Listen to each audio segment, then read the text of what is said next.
मंदिर में दर्शन के बाद सीढ़ियों पर कुछ देर क्यों बैठा जाता है? अक्सर घर के बड़े बुजुर्ग यह सलाह देते हैं कि मंदिर में भगवान के दर्शन करने के बाद कुछ देर बाहर सीढ़ियों पर बैठना चाहिए और तब वापस घर आना चाहिए।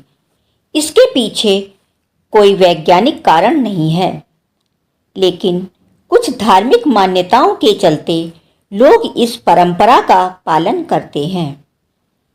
यह प्राचीन परंपरा एक विशेष उद्देश्य के लिए बनाई गई है, ताकि ईश्वर हमारे मन में रच बस सके।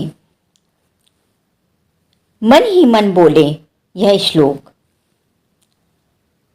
मंदिर के प्रांगण या फिर सीढ़ियों पर बैठकर मन ही मन हमें एक श्लोक बोलना चाहिए। यह श्लोक इस प्रकार है। अनायासेन मरणम बिना दैन्येन जीवनम, देहांत तव सानिध्यम देहि में परमेश्वरम। अनायासेन मरणम प्रतीकात्मक अर्थात बिना तकलीफ के हमारी मृत्यु हो और हम कभी भी बीमार होकर बिस्तर पर पड़े होकर या फिर कष्ट उठाकर मृत्यु को ना प्राप्त हों। ईश्वर हमें चलते फिरते अपनी शरण में बुला ले। बिना दैन्येन जीवनम अर्थात परवशता का जीवन ना हो, मतलब हमें कभी किसी के सहारे ना पड़े रहना पड़े। जैसे कि लकवा हो जाने पर व्यक्ति दूसरे पर आश्रित हो जाता है, वैसे परवश या बेबस ना हो। ठाकुर जी की कृपा से बिना भीख के ही जीवन बसर हो सके। देहांते तव सानिध्यम अर्थात जब भी मृत्यु हो तब भगवान के सम्मुख हों, भगवान हमारे सामने हों, हम भगवान के सामने हों। जैसे भीष्म पितामह की मृत्यु के समय स्वयं ठाकुर जी उनके सम्मुख जाकर खड़े हो गए। उनके दर्शन करते हुए उनके प्राण निकले।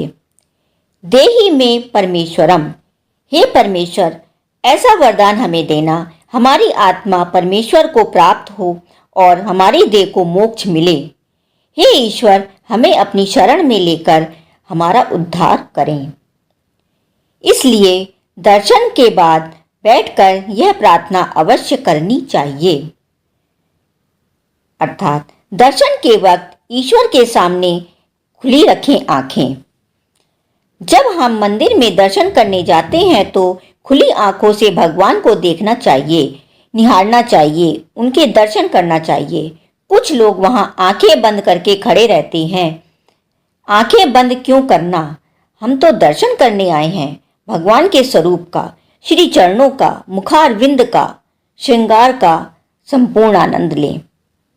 यहां बंद कर सकते हैं नेत्र।